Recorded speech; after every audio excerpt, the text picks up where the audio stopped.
Қыздар, сәлем. Мінекей біз бүгін перизат сумкамызды бастайтын боламыз. Қазір сіздерге перизат сумкаға керекті материалдармен бір таныстыра кетейін. Мінекей бір көрсетіп өтейін. Перизат сумканы дәл осындай размерде болады. Үстінде гүлімен, мынандай асылатын рюкзагымен дейміз, мынау кішкене детский қылып істегендіктен кішкене несі жаңағы тартпасы. Бұны да ұзындау қылуға да болады, яғни мына жерге түсіп тұратындай жасауға да болады. Мына жерге түсіп тұратын жасауға болады. Әрине бұны былай асылуға да болады. Сол үшін біз қазір оранжевый, яғни қызғылт сары түстен жасайын деп жатырмын. Ең бірінші орында, егер де сіздер ақшыл мата алатын болсаңыздар, мысалы үшін қызғылт сары, розовый деген сияқты, немесе фиолетовый деген сияқты, яғни ақшыл, аққа жақын түстер алатын болсаңыздар, ақ замок және де ақтау астар қолдануларыңызға болады. Түстес астар қолдануға да болады әрине.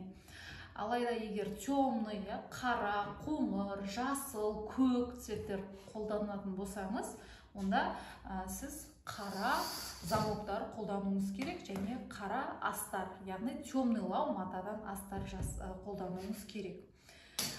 Ал мен енді қызғылт сары кожадан алдым. Міне қызғылт сары кожадан алдым. Перизат сумкама примерно 1 метрдей. 1 метрдей алдым кожамды. Енді астарына мен өзінің кішкене түсіне келетін сатиннен алдым ішкі астарына. Сонымен қатар ақ замок алдым. Міне 80 сантиметрлік ақ замок. Вот именно қыздар осы жерде қателеспеңіздер, көрпешенің замогын жасап жүрмеңіздер. Көрпешенің замогы біздің сумкамызға тура келмейді. Міне кожаларға арналған өз осындай замоктар болады қыздардың арқасына және алдыңғы бөлігіне. Бұның ені кішкентай болғандықтан бізге мына арқа бөлігіне де тігуге және мына жағына да тігуге болады. Бірақ қыздар міндетті түрде собачка алып алыңыздар. Бір штук собачка, яғни мынаның сәл жартысынан көбірағы басына қолданылса, мынау арқа жағына қолданылады. Яғни бір замоктан 2 замок шығаратын боламыз. Собачка және түстес жіп. Менде мына молочный, тоқ молочный сәйкес келеді екен, сол үшін жіп алдым. Әрине одан кейін қайшы, линейка, мелдеріңіз, сонымен қатар мынандай бізге темірлер қажет болады.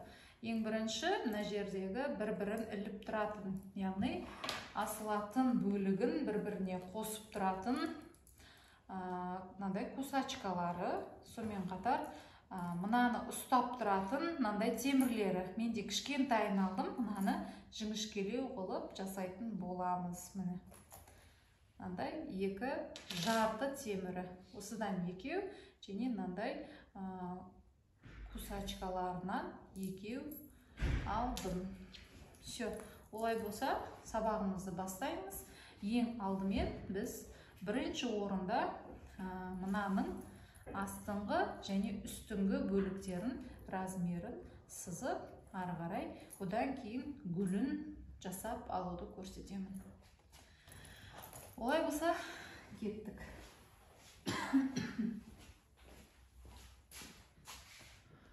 Вот, қыздар, біз үстіңгі бөлігін пішіп жатырмыз және астыңғы бөлігін. Қазір мен сіздерге түсіндірейін, яғни перизаттың астыңғы бөлігі пішіліп жатыр және үстіңгі бөлігі де дәл сондай болады. Астыңғы бөлігінде тек қана замок қана мына жерден қырқылып пішілетін болады. Қараңыздар, мен мынаны қойдым. Қазір мен бұны кішкене думалақтау қылып алғым кеп тұр. Міне, өйткені гүлдің шеңбері думалақ болғандықтан думалақ және замок жағын түзу қылып алғым кеп тұр. Сол үшін де мен осылай жасап жатырмын. Осылай жасасаңыздар болады. Ең бірінші 22 замокқа, мына жер замок бөлігі. Мынау менде мына жерге дейін 22. Одан кейін мынау 22-ге дейін мына жағын түсіреміз. Міне, мына жерден, қараңыздар, мына жерден 9 сантиметрдей ішке кіргізіп, мен былай қиғашынан сыздым, 9 сантиметрдей 22-ге дейін, яғни мына бұрыштың кожаның шетіне дейін 22. Енді мына жерде 15 сантиметр көтеріп, міне 15 сантиметр көтеріп, міне мына жағы, бұл жағы да 18 почти, 18 мына жағына және 15 жоғары көтеріп тұрып, 18 мына жағына және 15 жоғары көтеріп тұрып, мен 22-ні тағы да сызып алдым. Одан кейін менің ара қашықтығы почти 22 болып қала берсін.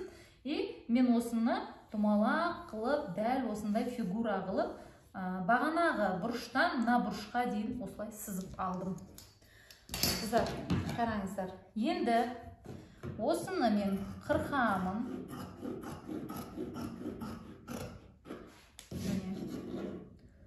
Қырқамында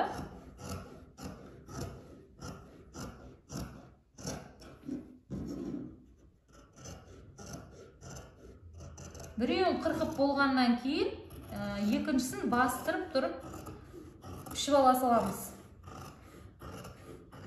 Бір-біріне ұйқастырам деп әуре болып жүрмеңіз. Бірдей қылып түсу үшін асты үстін бірдей пішіп алу керекпіз. Міне. Яғни мынау үсті, Енді біз мына бетіне қоямыз да, мына жағын, мына жерге до конца тақап, осы жерге тура келетін бөлігіне, міне, дәл осылай сызып аламыз. Бұрышымен сызасыз, өйткені мынау бәрібір үстіне қойғаннан кейін үлкендеу болып кетеді. Сол үшін кішкене шетінен сызамыз.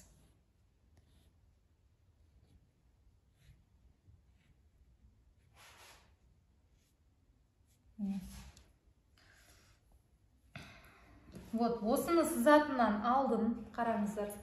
Перизат сумкамызда 6 сантиметр мына жақтан және 6 сантиметр ішкері жақтан кіргізілген, міне, екі жақтан. Яғни үш жақтан да, жоғары жақтан да, екі жағынан да 6-6 сантиметрден, қыздар.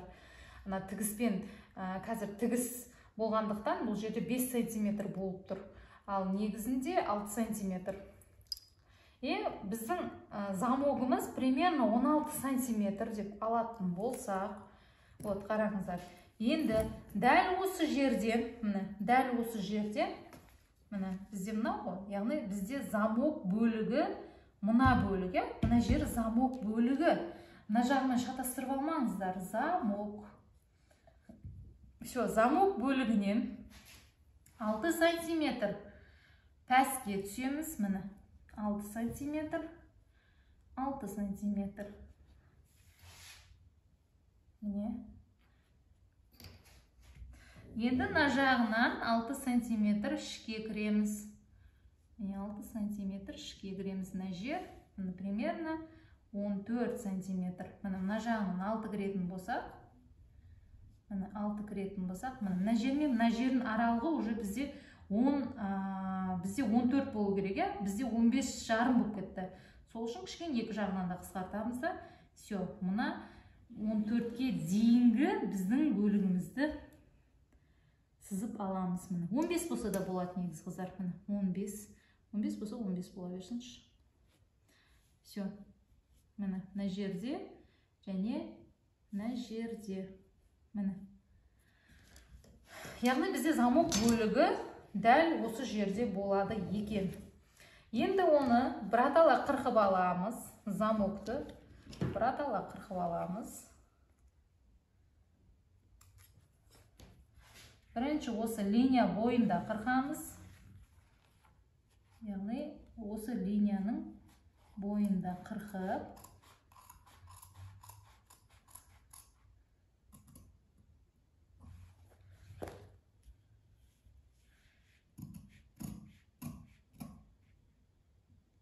және міне қиғашынан жарты сантиметр көлемінде қырқамыз былай. Қиғашынан.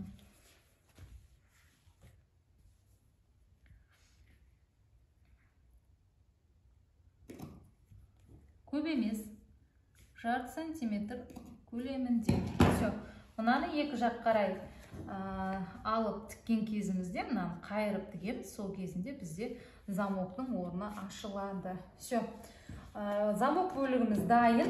Енді беткі пішімін қырқып алайық.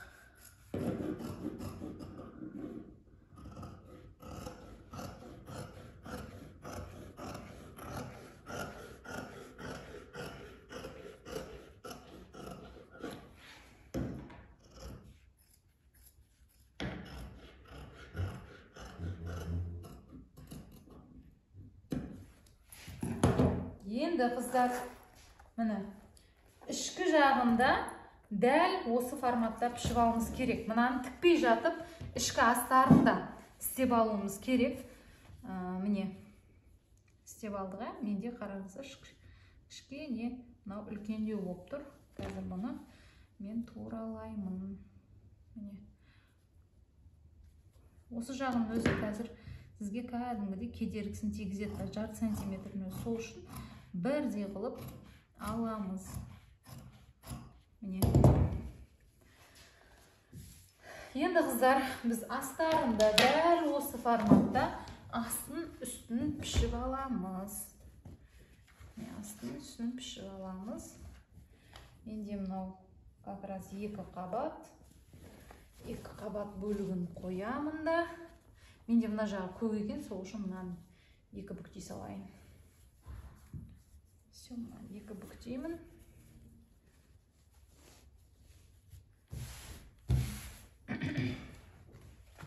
Екі бүктеп, мына жағы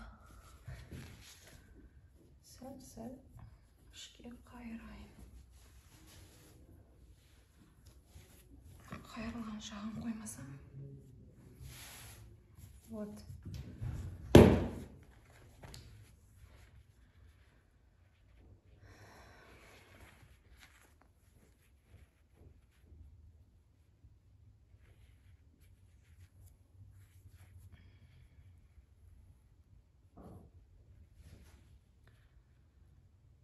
Мінеке қыздар. Мен екі қабатты бірдей қырқып аламын.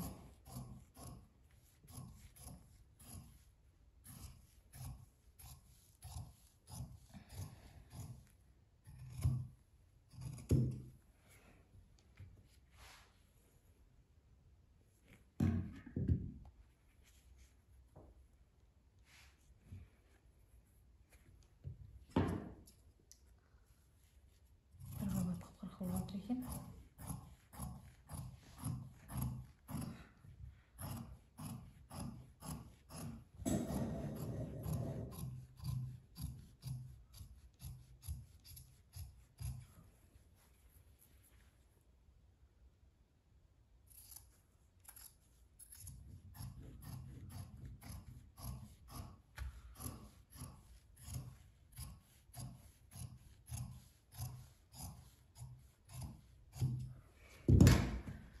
Все, қыздар, екі қабатында қырқып алдық. Енді мына матам маған қажеті жоқ.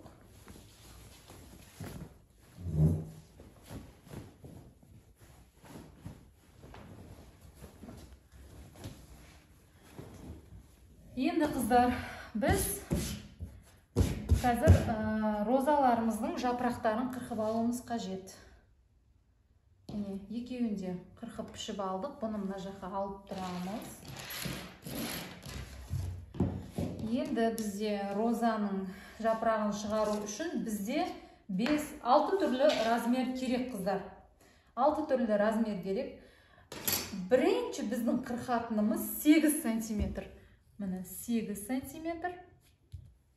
Одан кейін 10, одан кейін 12, одан кейін 16, 18, 20 екен, қыздар. Міне, осы 6 размер керек. Бірақ мына екеуі ғана бізде біреуден пішіледі. Қалғандары үшеуден. Міне, мына біреуден пішіледі. Қалғандары үшеуден. Қараңыздар. Сол кезде нешеу болады? 12, 13, 14 бөлік болады. Енді оның размері, қыздар, енінің размерін үлкендеу қыла беретін болсақ, олай болса, оның ені 9 сантиметр, кішкентайларының ені 6 сантиметр, 5 сантиметр болады, қыздар. Міне. Қазір оны түсіндірем. Қазір менде мына жерде как раз өз алынатын бөліктері бар екен. Қазір осы жерді алып аламыз, ең алып. Қыздар, мінекей мен қырқып дайындап алдым. Қазір сіздерге оның барлығын жақсылап түсіндіремін. Яғни біз мынау роза гүліміздің жапырақтарын істеп алдық. Роза гүлдің жапырақтарын айттым мен сіздерге. Яғни 8 бөліктен тұрады. Жоқ, кешіріңіздер, 6 бөліктен тұрады. Ең бірінші, қараңыздар, ішкі бөлігі және мынаның екінші бөлігі 8 сантиметр, жоғары жағы 4 сантиметрден бастайсыздар, қыздар. 4 сантиметрден бастап 4 сантиметр және 8 сантиметр. Одан кейін мына жағын почти тегіс қысаңыздар да болады, өйткені ол ортасында тұрады. Одан кейін тек үстіңгі жағына, мына жағы 5 сантиметр болып қалады, екіншісі, яғни 10 сантиметр, ұзындығы 10, және ені 5 сантиметр. Одан біреу-біреу, мынадан біреу-біреу алдық дедік, және 1 сантиметр, 1 сантиметр емес, почти 2 сантиметр көтересіздер. Мына турайынан 2 сантиметр. Кішкене ай тәріздес болады, міне. 2 сантиметр. Ең үлкен 4 сантиметрге дейін көтересіз. Қараңыздар, екеу, яғни былайынша айтқанда, екеуден астыңғы бөлігі, үстіңгі бөлігі, сонда целый біреу болып есептеледі, міне 8-діктен 10-дықтан. Сонымен қатар енді біз 12-лік, 12-лік, ұзындығы 12, ені 6 сантиметр. Осылай кете береміз, қыздар. Мыналар 4, мынау 5, мынау 6, одан кейінгісінде 7, 8, 9 ендері 1-1 сантиметр үлкейіп кете береді. Міне, ендері. Ұзындығы 12, ені 6, мынаның ені 7, ұзындығы 16. Қараңыздар, яғни барлығы үшеуден, 3 пардан, қыздар. Міне 1 пар, мынау 2 пар, міне 2 пар, және мынау 3 пар, қыздар. 3 пар. Осылай, уже мына екеуінен басқасының барлығы 3 пардан кете береді. Мынау 18 сантиметр, мынау 20 сантиметр. 4 сантиметр көтергенмен. Яғни ай тәріздес болу керек. Жартылай ай. Болды, қыздар, үшеуден барлығы кетті. 6 бөлік кетті. Одан кейін бізге рюкзагымыздың, яғни сумкамыздың мына бөлігі қажет. Бізде кішкентай болғандықтан, егер темір сізде үлкен болса, мүмкін сізге мына жерде қазір готовый виде 2 болатын болса, сіз оны 3-ке көбейтесіз. Яғни 6 сантиметр қылып алуыңызға болады. Егерде сізде мынандай темір болса. Ал менде қандай 1,5 сантиметрлік, ені 1,5 сантиметрлік болғандықтан, мен бұның ішіне 2 сантиметр әрине, бірақ ішіне кіргізген кезде 1,5 сантиметр қылу үшін менде 5 сантиметр. Міне. Ұзындығы 6, ені 5. Яғни мынаны бұлай бір-біріне бүктеп тігіп, мынаның ішіне қоюға арналған, қыздар. Міне, осылай қоюға арналған. Екеу алдық одан. Одан кейін бізде мынау, яғни асылатын сумканың асылатын бөлігі ремені, қыздар. Бұл да 5 сантиметр, ұзындығы 1 метр, қыздар. Ұзындығы 1, ені 5 сантиметр. Все, қыздар. Енді біз машинаға барып, осының барлығын тіге бастаймыз. Оны тіккен кезімізде де біз былай тігеміз. Ең бірінші теріс қаратып аламыз. Теріс жағын машинамен полный айдың сыртқы бөлігін тігеміз. Ішкі бөлігі қалады. Одан кейін барлығын аударып, все. Мынау полный тігілді, мына жағы ашық тұр. Мына жағы тігілді. Соның үстінен тігіс тігеміз. Қараңыздар. Аударып тұрып үстінен тағы бір үстес жіппен тігіп шығамыз. Қазір оны машинаға барып біреуін көрсетем, ары қарай барлығы түсінікті. Все, қыздар, ары қарай сабақты жалғастырамыз. Қыздар, мінекей барлық роза гүліміздің жапырақтарын дәл осылай, осы формада жарты сантиметр көлемінде тігіп шығамыз. Одан кейін тігіп болғаннан кейін ар жағын аударып, міне, мынандай жарты сантиметр көлемінде үстіңгі тігістерді дәл осылай береміз. Яғни барлығын осылай жасап аламыз. Мынандай жерін тікпейміз бірақ, міне. Все. Дәл осылай барлығын тігіп жасап алуымыз керек. Одан кейін барып, уже астарына қалай жабыстырамыз, соны көрсететін боламын, қыздар. Міне, бәрін осылай жасап алдым. Оң қаратамдағыны жарты сантиметрде осылай тігіп аламын. Егер де мынандай жерлері түзу шықсын десеңіз, қаламмен немесе мынандай линейкаңыз мынандай жағымен бұлай ішіне кіргізіп, осылай итеріп отырып тіксеңіз болады. Міне. Сол кезде мынау домалақ шығады. Бәрібір кожа ғой, енді бұл иілу кішкене қиындау болады, сол себепті. Егер де кожаны бытовой машинаңыз немесе промышленный машинаңыз тікпей жатса, машинаның кішкене майын осы тігістің үстіне кішкене жағып отырасыз. Тігіп болғаннан кейін сүртіп аласыз. Әрине шылқылдатпаңыз, кішкене. Өйткені бәрібір лапка, бұл енді матаға арналғандықтан, өзі кожаның да лапкалар болады, бірақ оны кожаның лапкасын алып мидашытпай қойыңыздар. Ең бастысы майды кішкене ғана алып алып, бір 2-3 тамшысын алып алып, бір крышкаға құйып қойып, осы кожаны тігетін кезінде, осы былай тігейінде жатсыз ғой, соны кішкене жерлерін майлап тіге берсеңіз, ешқандай да лапка қиналмай тіге береді кожаны, қыздар. Инсайт сіздерге. Қыздар, мінекей біз енді замогын жасап аламыз. Барлық жапырақтарын жасап алдық, роза гүлдің.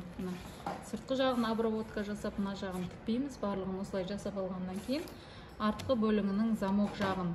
Замогын сіздерге айттым, 15 сантиметр қылып қырқамыз, және екі жағынан 2 растечка береміз дедіге.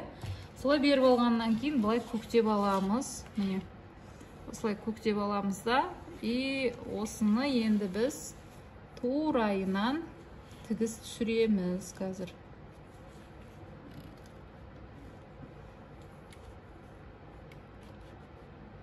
Осы көктеп алғандарыңызды кейін сөтіп тастасаңыздар болады.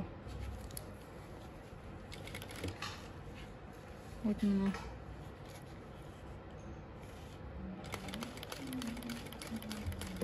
Жаймендеп.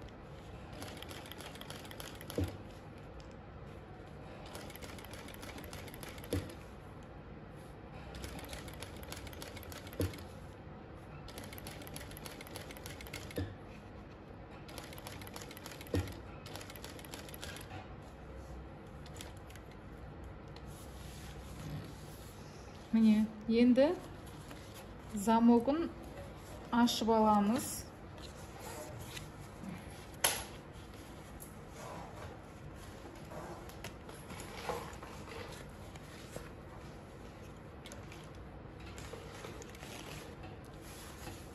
Замогын ішке кіргізіп ашып аламыз. Мінекей. И осы тұста біз енді екі жанын тігіміміз керек. Бір жанын. Және мынаны замокты бір-біріне қосып алуымыз керек.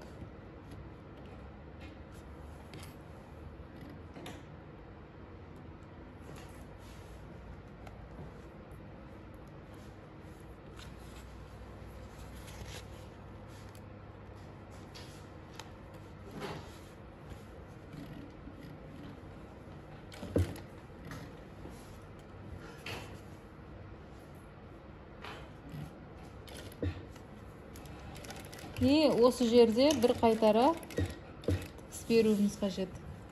Енді замокты ашамыз да, мынаны бір қолымызбен тақап тұрып, екінші қолды осы жаққа қойып, осылай ішінен бастырып тігіп шығамыз.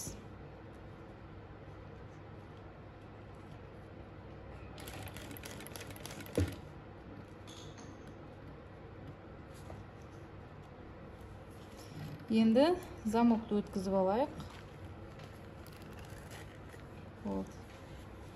Енді осы қалыпта қалған бөліктерін тігіп шығамыз.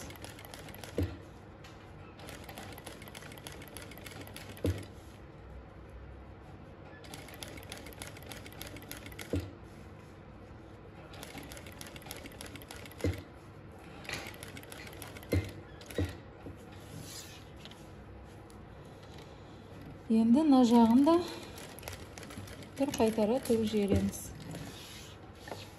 Болды қыздар. Енді сөтіп аламыз.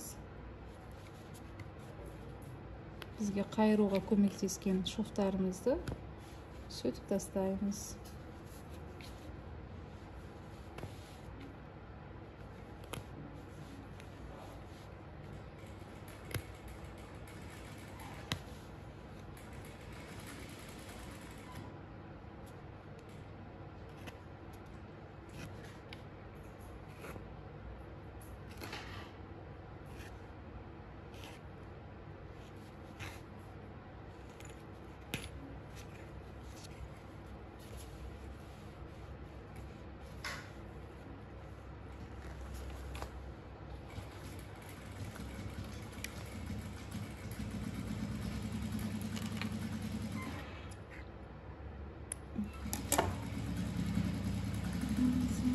Қыздар, мінекей біз замогын полный жасап алдық, қараңыздар. Тігіп алғаннан кейін астар қоюымыз керек. Астарын, яғни қалта қоюымыз керек. Қалтаның астары, былайынша айтқанда.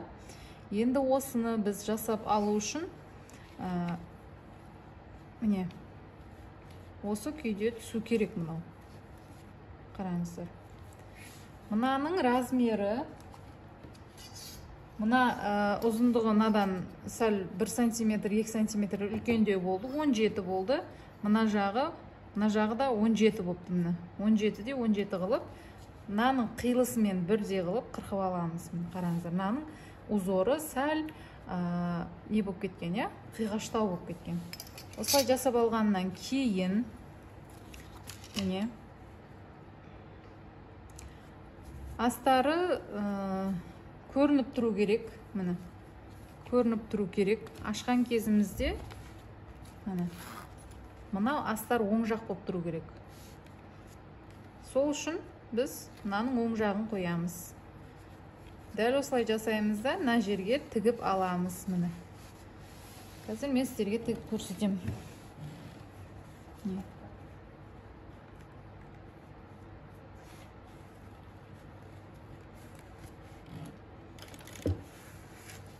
Замоктың шетіне осылай тігіп аламыз.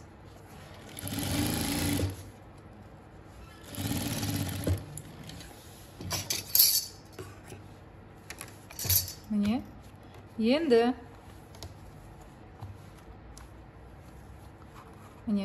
Енді мына шетіне тігіп аламыз. Мынаны турайынан өлшеп алып, осы бойда екіншісін жасап аламыз. Бұны да замокпен бірге тігеміз.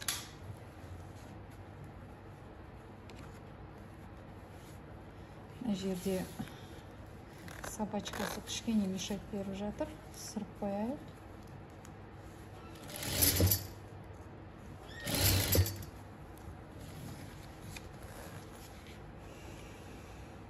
Міне, қараңыздар, тура болып түсті. Енді осыны мынаны соңына дейін тігіп,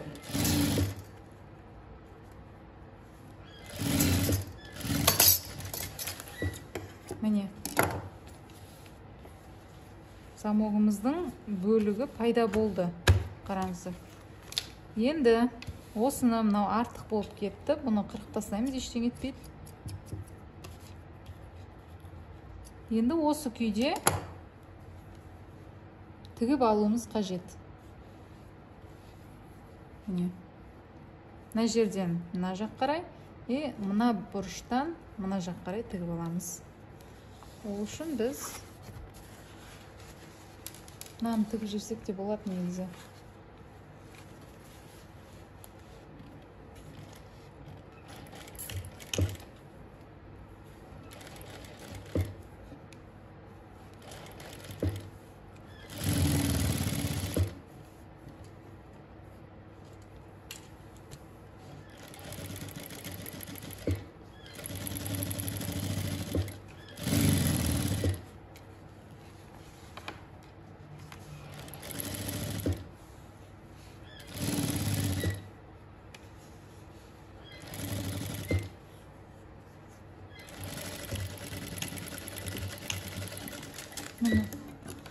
Міне қыздар, енді мынаны турайынан қырқып шығамыз.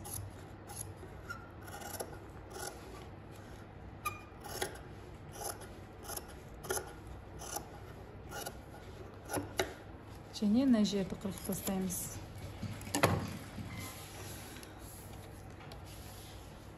Вот, қалтасы дайын болды бізде.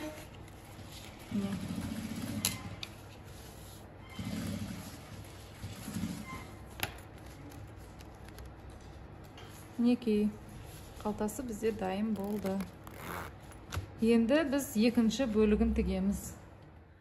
Қыздар, мінекей, қараңыздаршы, мына жерде мен мынандай шеңбер сызық сызып алдым. 20 сантиметр көлемінде, яғни ара қашықтығы 2,5-3 сантиметр көлемінде, мына ара қашықтықтары. Осы жерден нүкте белгілеп, былай сызып алдым. Не үшін? Бұл розаны орналастыру сызықтары. Енді мен айтып едім ғой сіздерге, екі бізде лепесток бар деп, ең кішкентай және неше 8-бен тағы біреу еді ғой. 8-бен 10 сантиметр. Осы екеуін 8-дікті алып нүктеге қойып, осыны қазір біз тігеміз. Сіздерге қолмен тігу қиын болса, міндетті түрде немен тігіңіздер. Машинамен тігу қиын болса, қолмен тігіңіздер дегенім ғой. Осылай қолмен тігеміз. Әшейін ұшын тіксе болады. Сыртын, яғни сыртқы жағынан тігіп жатырмын. Мені тақап тұрып, барлығын тақаған күйде тігеміз.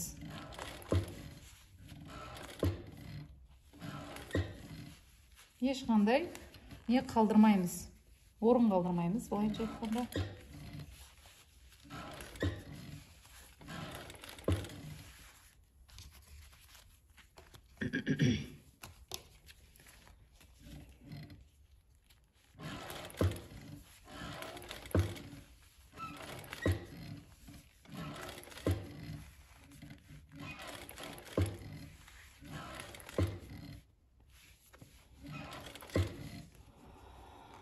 Вот, мынау енді соңғы процесін осылай закрепкамен аяқтаймыз. Міне қыздар, осылай бірінші несі пайда болды. Енді екіншісін біз екіншісінде дәл осылай тігеміз.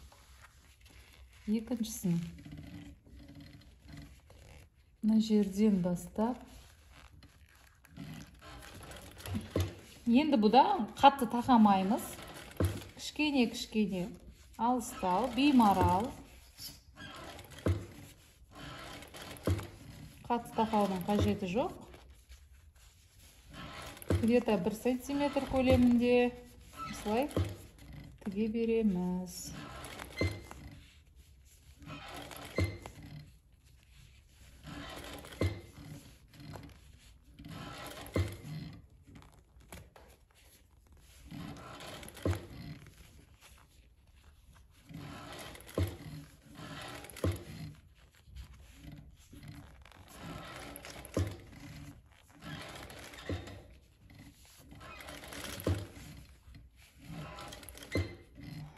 Вот қыздар, мына екіншісінде жасап алдық. Қараңыздар, екіншісінде жасап алдық.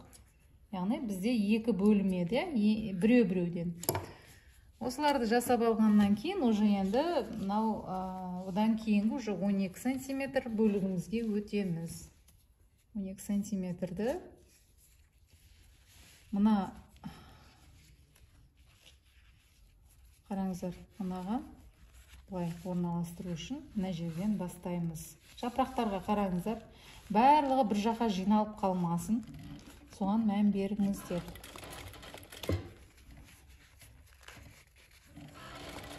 Мына біраз жерге дейін тік келеміз. Сосын мына жерге кішкене ортасына закрепка береміз. И мына жерінен былай тігеміз. Мына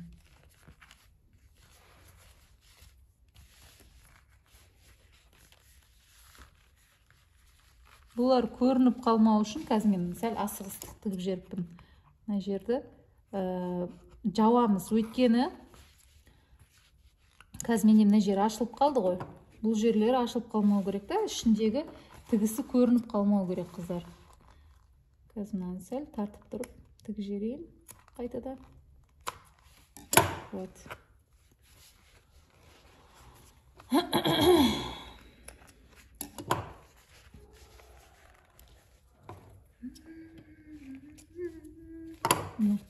Тартып тұрып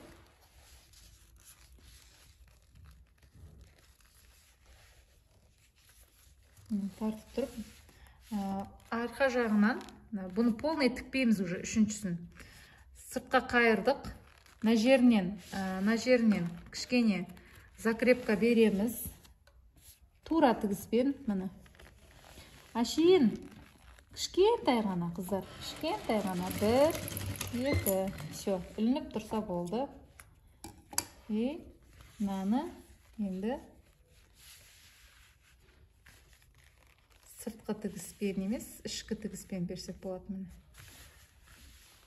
Міне қараңыздар, мынаны сыртқа қайырдық, мынаны енді ішкі жағынан тігіс қыламыз. Неге? Қазір айтамын неге екенін.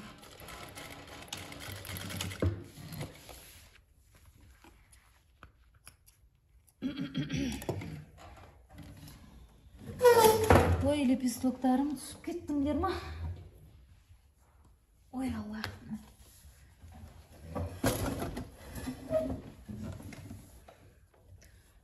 Вот, енді біз үшіншісін істейміз. Бұны да дәл солай істейміз. Сыртқа қайырамыз, закрепка, сосын ішке қайырамыз.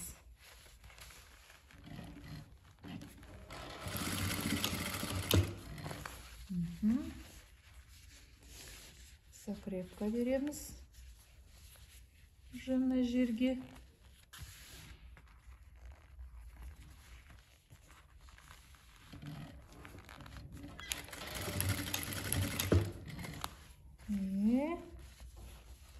Мына жаққа ішкі жағына береміз. Қайырылып тұру үшін ғой қыздар, бұл роза гүліміз қайырылып әдемі көрініп тұру үшін жасаймыз бұндай әдістерді. Сыртқа, закрепка и ішке қарай. Мынауыңыз қатты жиырылып кетпесін. Қатты жиырылып кетпесін бұлар.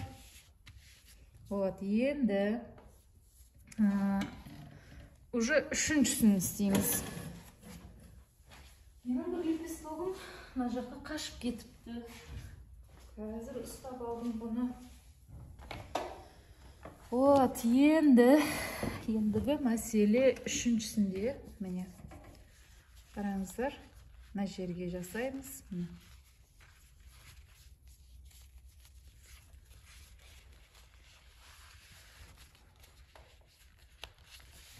Сыртқы жағына жасаймыз.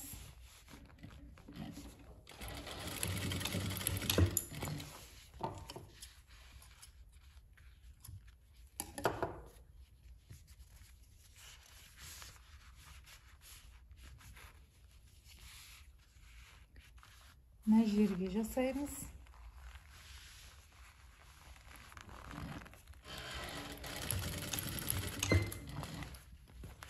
И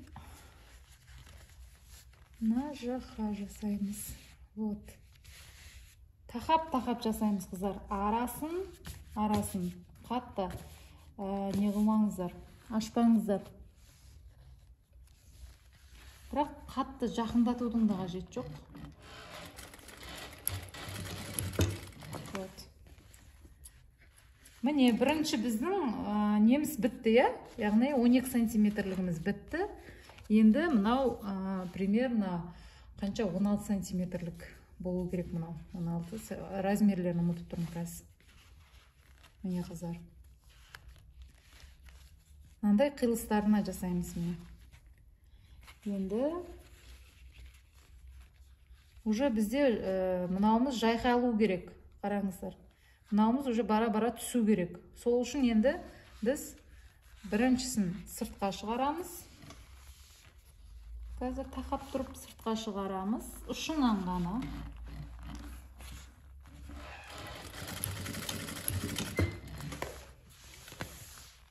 Ұшынан ғана сыртқа шығарамыз. И мына жерде, осы жерде біз мына жерден кішкене ортасынан закрепка береміз. Закрепка кішкене ғана береміз.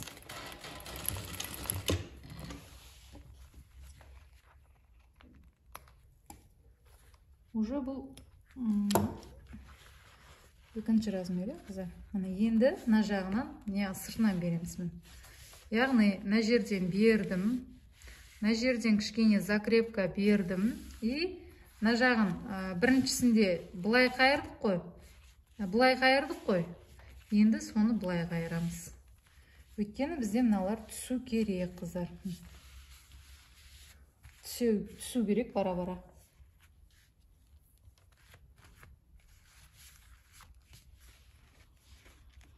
Лепесток, Дима, лепесток.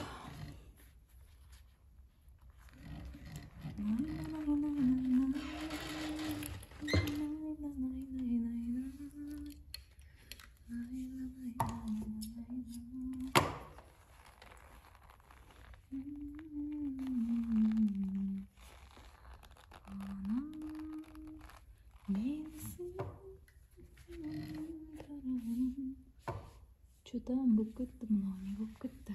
Шатасып кетті ғой.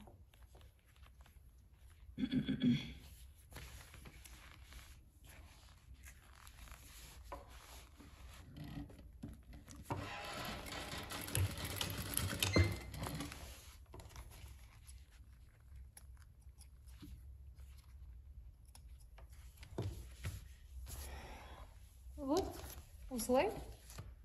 Біреу екеуше уже ананы былай жасаймыз, міне. Осылай жасаймыз.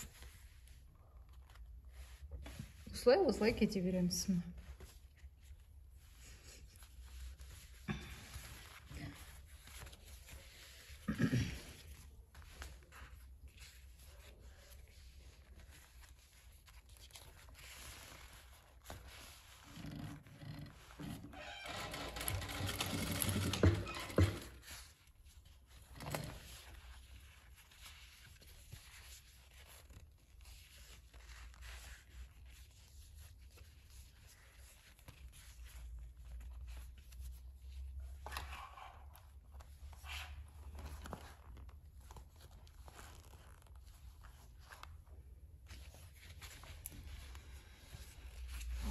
Қыздар, осылай аккуратно полный барлығын осылай жасап кете бересіздер. Ең соңғы бөлігіне келген кезінде, қазір бір-екі нелер бар, мына соңғы бөліктерін полный тігетін тәсілдері бар. Қазір соны көрсетемін. Полный тігетін тәсілі бар. Соған кейін кезде көрсетемін. Қыздарики, міне қараңыздар. Мен соңғы лепестоктарын, жапырақтарын тігіп болдым. Соңғы жақтары, яғни соңғы үшеуі қалған кезінде, соңғы үшеуі қалады ғой, сол кезінде тоқтатыңыз да, сразу бұны полный тігіп шығуымыз қажет. Жерге қазір екеуін полный тігеміз. Жоқ, біреуін полный тіктім, мына соңғы төртіншісін уже тіктім. Міне қараңыздар. Осылай тіктім ба, кішкене тіктім. Енді мынаны да тігемін. Сосын қалғандарын біз не қыламыз? Тікпейміз. Қалғандары уже сразу жабылады. Қазір оны көрсетемін. Мынаны да тігеміз қазір.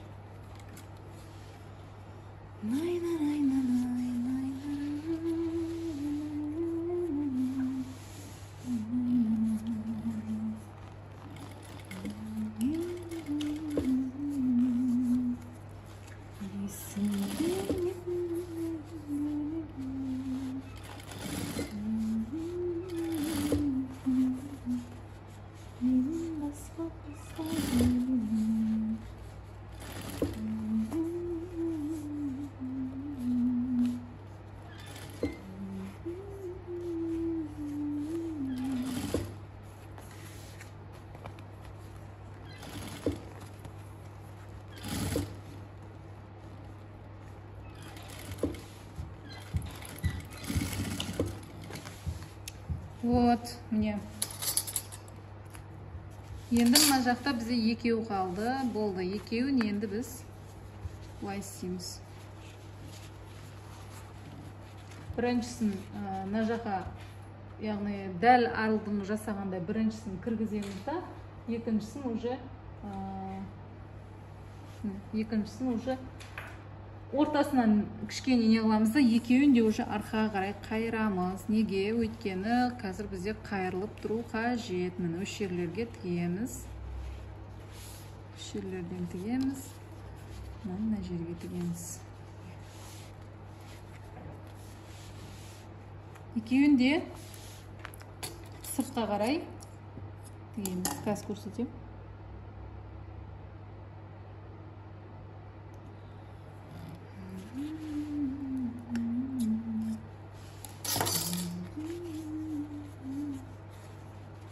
Примерно біліп аласыздар, қай жерге қоятындарыңызды.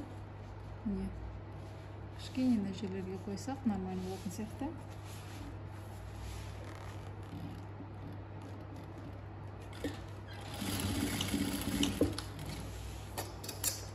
Сыртқа шығарып тіктім.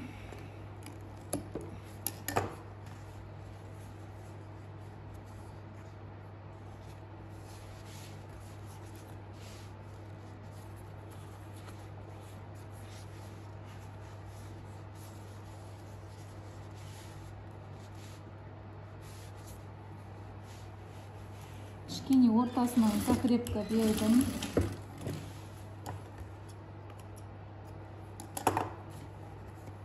Енді мынаны да шығарып тігемін.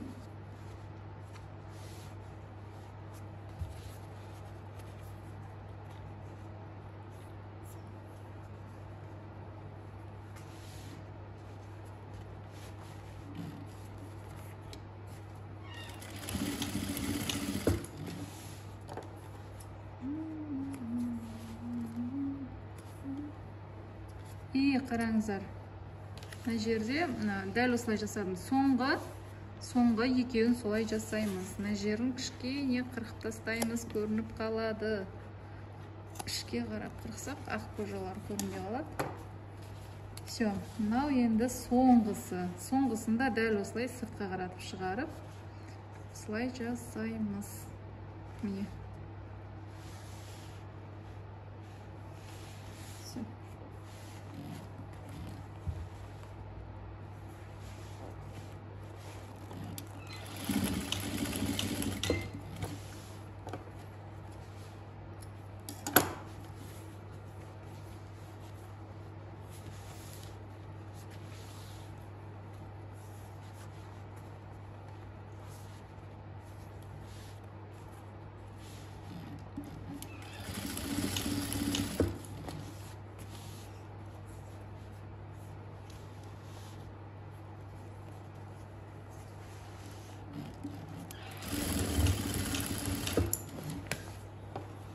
Все, қыздар, осымен біздің гүлдерімізді орнату аяқталды. Енді оны біз астыңғы жіптерін, қараңыздар, астыңғы жіптерін бәрін бір тіндеп сетінеп тастаймыз, қырып тастаймыз.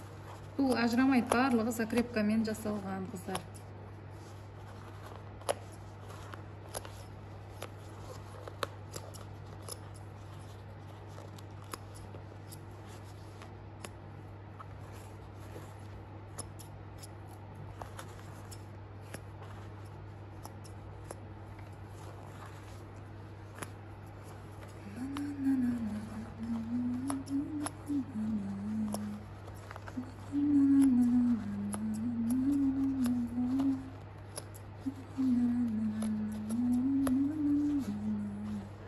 Осы жіпті алып тастамасаңыздар, ана тырысып тұрады, қыздар.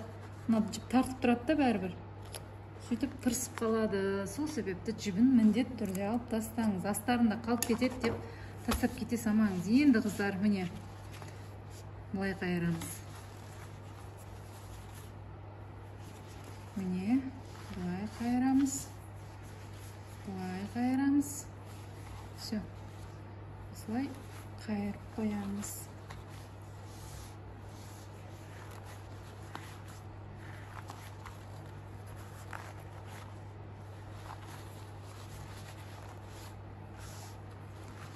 Вот.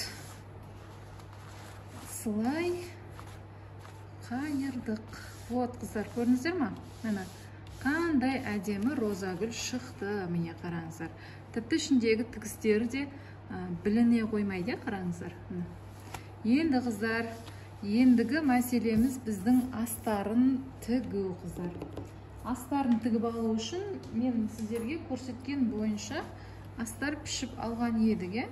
Бірдей қылып, бірақ бұл әрине не болады, үлкен болады, сол үшін 1 сантиметр көлемінде істеп жасап алсаңыздар болады. Тіпті оверлокта басаңыздар да болады. Ол яғни ішкі жағы көрінетіндіктен ішкі жағына істейміз. Мына уже бізде не бөлігі. Мынау біздің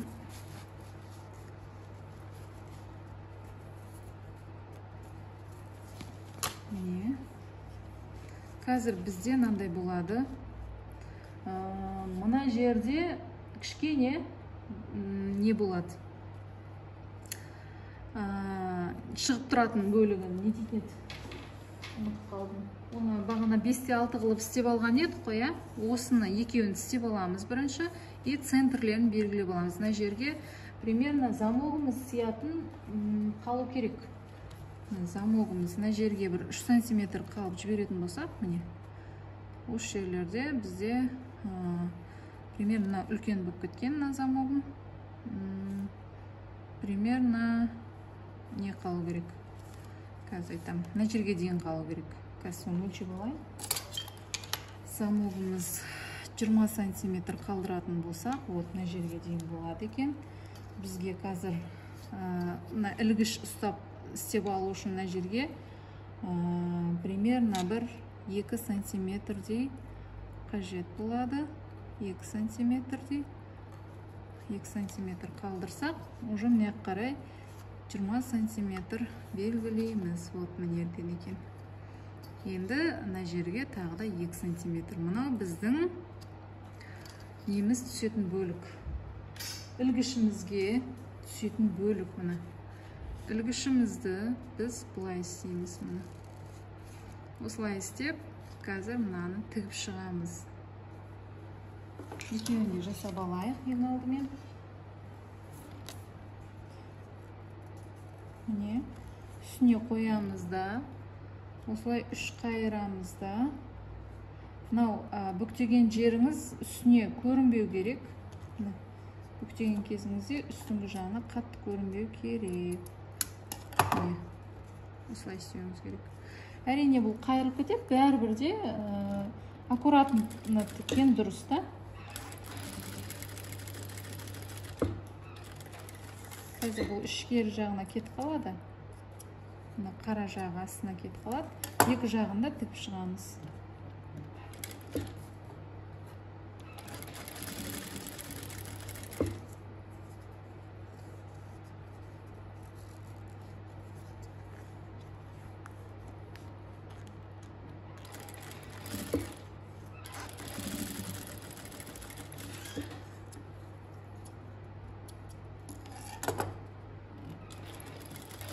ременін, бірақ өзінің түстес жібімен тігесіздер. Міне, менде чернок қара болды, бәрібір мына астына көрінбейді деп тігіп жіберіп жатырмын. Алайда қазір біз ремен тігеміз ғой, 1 метрде 5 сантиметр қылып алған ременіміз тігу үшін астыда үстіде 1 цвет болу қажет. Міне осы жерге біз мынаны қойып алуымыз қажет. Міне осы жерге және мына бөлікке, мына көрсетілген 2 бөлікке, мына бөлікпен мына бөлікке біз мынаны жабыстырып тұруымыз қажет. Ал енді бұны істеместен алдын біз астарымызды істеуіміз қажет. Астарымызды, міне, астарымыз тігілу керек, бірақ дәл мына жерін, замок жағы тігілмейді. Примерно бір мына жерге дейін тігеді екенбіз. Осы жерге дейін тігеміз, мына жерден мына жерге дейін тігеміз қазір. Яғни замок бөлімі бізде қалу қажет. Осы жерін оң жағын бір-біріне беттестіріп тұрып жасаймыз.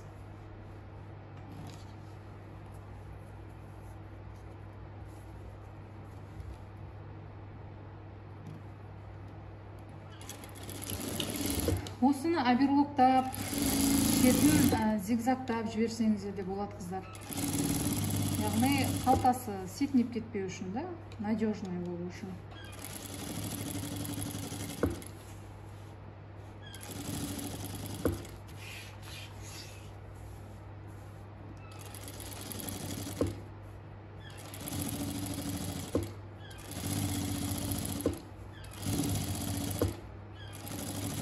Мына 1 сантиметрдей тігіп жатырмын. Енді біз белгілеген жеріміз мына жер, кеп қаппыз. Все.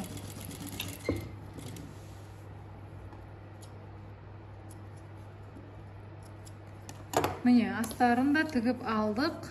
Қараңыздар, замок бөлімі қалды, замок бөлімі бізде қалды. Міне, замок бөлімін қалдырамыздағыны. Енді біз не істейміз? Мынаны зигзагтап шықсаңыздар да болады дедім. Енді мына сумкамызды тігуді бастаймыз. Енді қосамыз бір-біріне. Вот, қыздар, қараңыздар, мен былай жасап алдым. Міне, бұны қалай жасадым? Яғни мына жерден бөлік қалдырған едік, мына жерден тігіске бөлік қалдырасыздар. Міне, 1 сантиметрдей. Сосын мынаны арасына тігіп жібердім. Міне, қараңыздар. Мынандай бөлік болып шықты. Міне. И мынаны тігіп келіп, замоктың дәл жаңаға тықыр жері болады, өзі сол жерге дейін. И мынаны үстіне шығар жерін қараңыздар. Мына темірді бірінші тығып аласыздар. Енді қыздар, дәл осы жерде біз үстінен бір тігіс тігіп шығамыз. Өйткені не қалады? Жаман болып қалады да, тігіс тікпесеңіздер ше үстінен. Қазір осы жерден тігіп шығамыз. Сіздерге көрініп тұрған болу керек, қыздар. Сәл кішкене жақындатайын. Замокты астыңғы жағына жібереміз да, әшейін 0,1-мен тігіп шығамыз. Ай, дұрыс.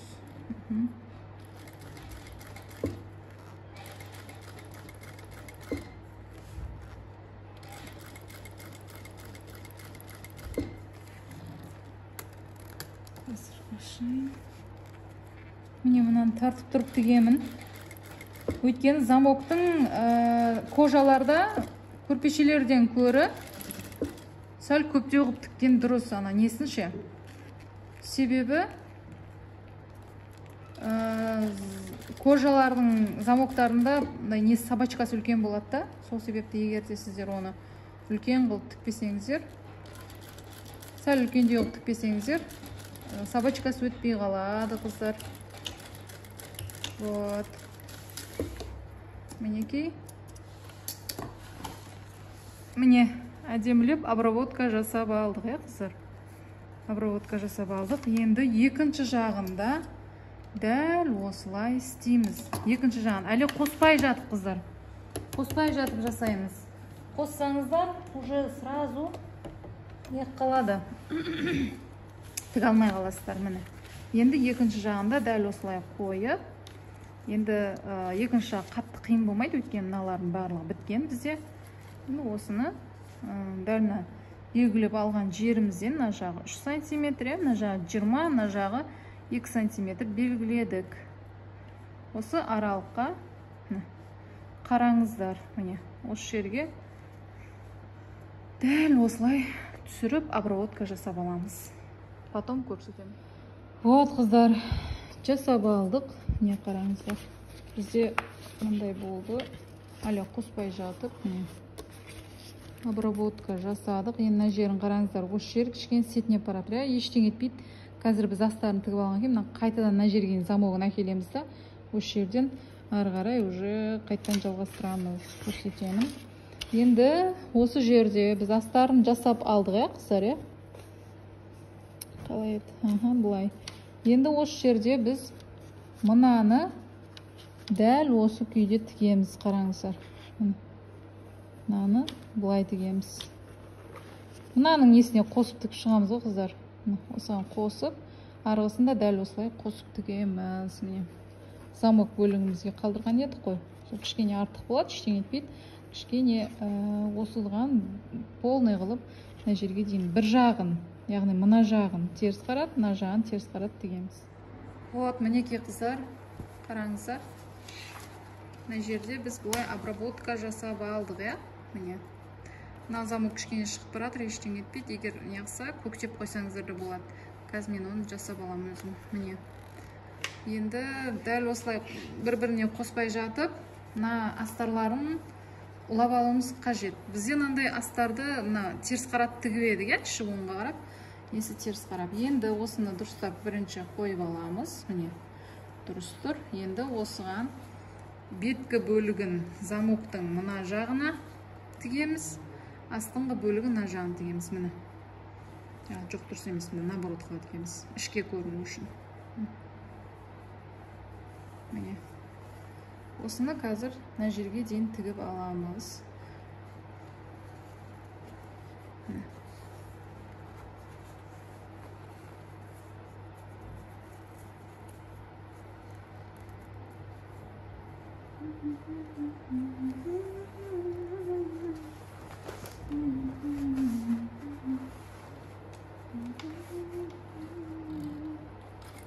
Әшейін ғана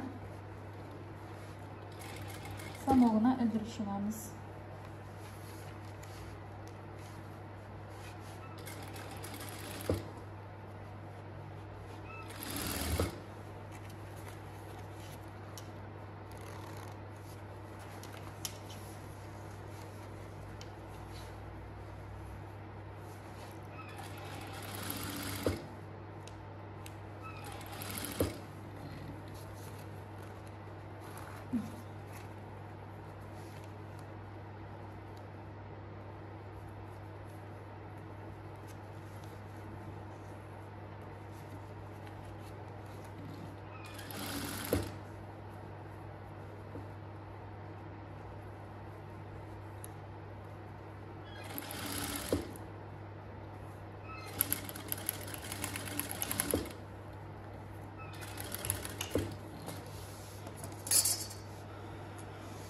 Міне, қыздар, бұлай тігіп шықтым. Мына жағынан уже мынандай болып көрініс болып тұр, қараңыздар. Енді мынаны да дәл солай істеп аламыз. Дәл солай тігіп аламыз. Астарын. Мынау кішкене кедергі келтіреді, бірақ аккуратно жасаңыздар. Сенбесеңіздер, көктеп алыңыздар. Өздеріңізге сенбесеңіздер. Вот. Мынаны мына жерге түсіру үшін, мына жағына да мешет бермеу үшін бұлай жасаймыз.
Міне, осылай астарын қосып алдық, қыздар еки.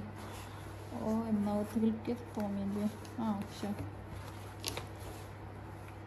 Все. Мінекей, енді ашқан кезімізде астары бізге мынандай әдемі көріністі көрсетіп тұрады. Вот, енді қыздар, енді былай жасаймыз. Теріс қаратамыз. Мына жерден бастап енді тігіп келеміз. Осы жерден бастап тігіп келеміз. Мынандай жерлерін аккуратны жасаңыздар.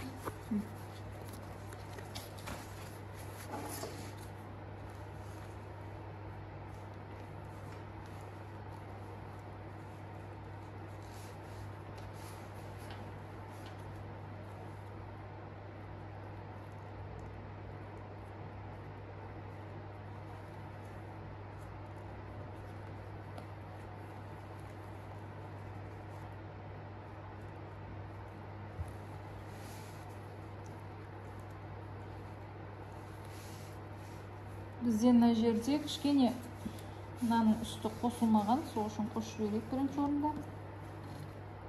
Тігістерін әдемі аккуратно. Оу. Инем сынды қазір ауыстырып. Қыздар, мінекей инем сынып қалды, қайтадан неғылым. Өте аккуратны болыңыздар, өйткені бұл қалың болғандықтан. Кей кезде бытовой машиналар өтпейді бұдан. Сол үшін бытовой машинада кішкене қиындау. Кожаның несін қойып алып істемесеңіздер, бытовой машиналарда кожаның өз инелері болады. Көп жерде болмайды, бірақ тапсаңыздар әрине. Міне енді осылай лепестоктарын абайлап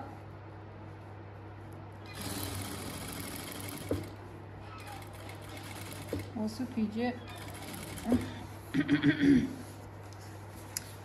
тігіп шығамыз.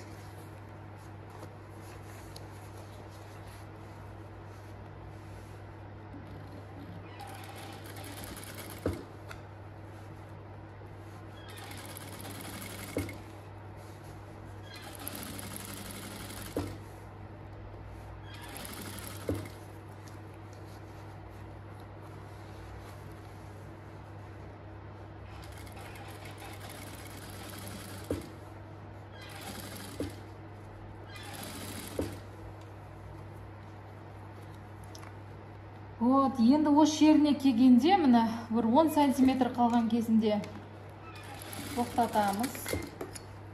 Өйткені біз мына жерін қазір обработка жасап алуымыз қажет. Вот, мына жеріне келген кезінде бізде кішкене задержка болады. Осы жерінде біз замокты кіргізіп тұрып тігіп жіберуіміз қажет. Міне.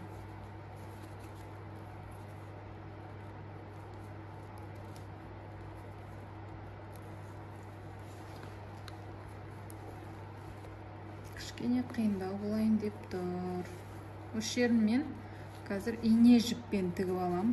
Жақсылап тұрып ине жіппен тігіп алайын. А то мынауым шамасы жетпейтін сияқты. Яғни қараңыздаршы, замок бөлімі бар ғой, сол жерін міне бір-бірінен ішке қаратып, осы жерін мен тігіп алам қазір. Вот, қыздар, мен қалың ине жіппен тігіп алдым. Бұлай әрине әдемі көрінбейді, но ішкі жағында қалып кетеді. Енді осы астынан бастап, мына замогын бұлай тігіп алуым қажет. Мына жерінен полный, осы жеріне дейін, яғни мына жеріне дейін тігіп алам. Мынау көрінбеу керек мұны. Осылардың бәрін астында қалдырып жіберемін.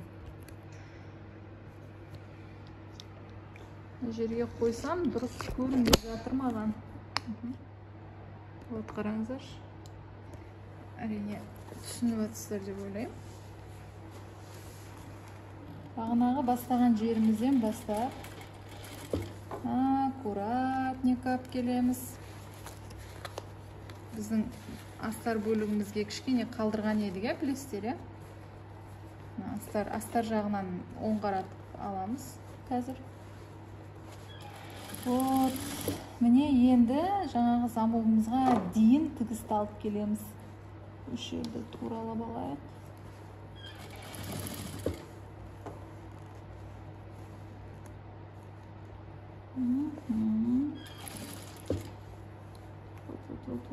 Енді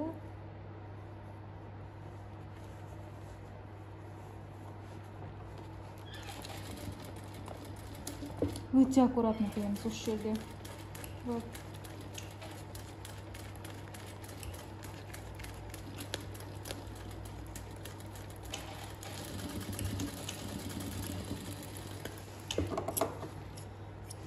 Ай, қыздар, осымен бітті. Енді қараңыздар, оң қаратамыз.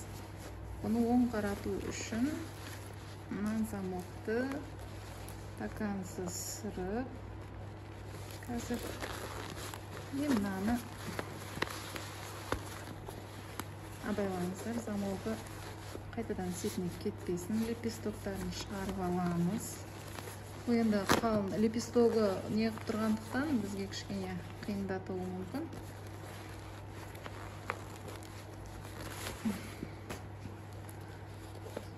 Вот, қыздар, біздің сумкамыз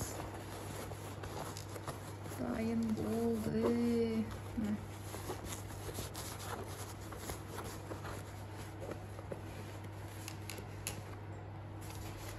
Мынауымыз замогымыз сәл кішкентай болып қапты, бірақ ештеңе етпейді. Қазір біз бұны мынауымызды енді қараңыздар, оң қараттық. Енді осыны біз кішкене жерін шығарайық та. Міне, осы жағын ішке қайырып тұрып тігіп жібереміз. Міне, былай, былай, екеуін бір-біріне ішке қайырып тұрып, машинамен тігіп жібереміз.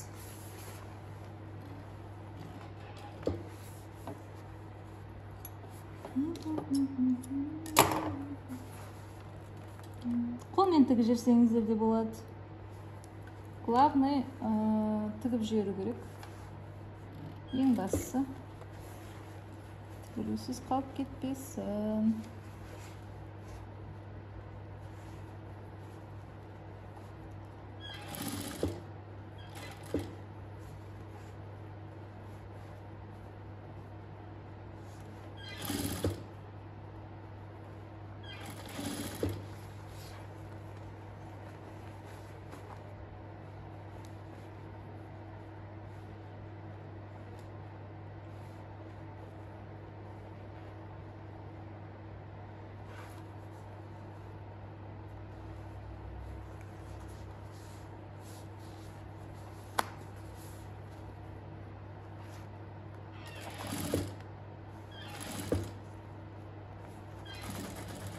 Болды, ары қарай қолмен тігеміз, уже мына жаққа мүмкіндік бермейді.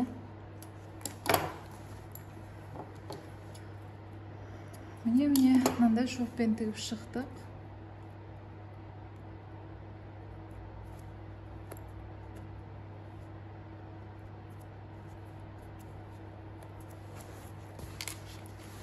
Все, енді ішін жақсылап қойып аламыз. Міне. Вот, қыздар, бізде, яғни телефоныңызды, кішкентай блокнотыңызды салып қоюға өте ыңғайлы. Білмеймін, мына шетін тіксем ба, тікпесем ба деп ойланып тұрмын. Тіксем әдемі болатын сияқты. Қаласаңыздар, тігіңіздер. Қаламасаңыздар, керегі жоқ. Міне, қыздар. Аның барлығын қайтадан былай жасап шықсақ, қайырып қойсақ. Все. Енді соңғы несі қалды, соңғысы. Мына жерінде қараңыздаршы қыздар. Осы жерінде жіппен істеп жеріңіздер өткенді бәрібір мынау кедергі жасайды. Замок ашылған сайын сіздің неңізді құртуы мүмкін, мына жерін сетінеп жіберу мүмкін. Сол себепті де осы жерін кішкене жіппен көрінбейтіндей қылып ілдіріп жіберуіміз қажет. қазір мен.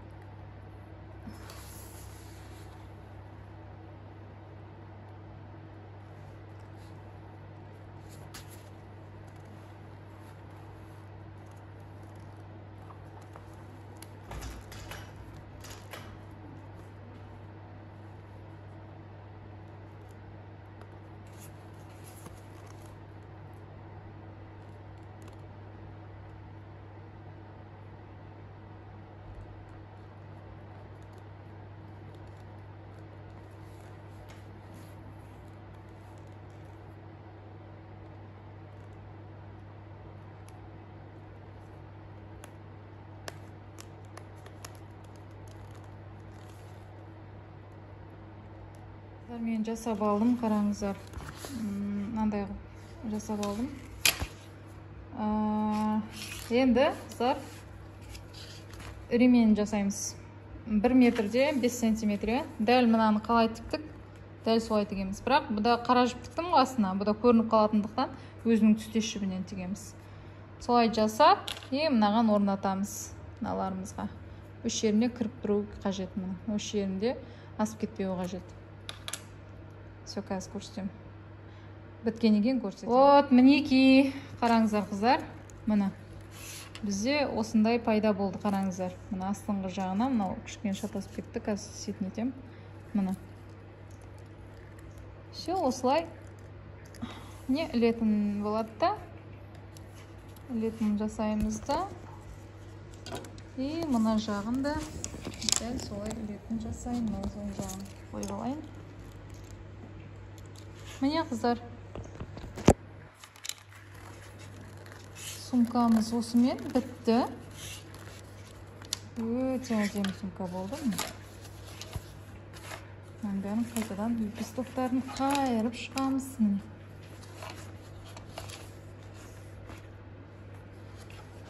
Лепестоктарын қайырып жасаймыз. Міне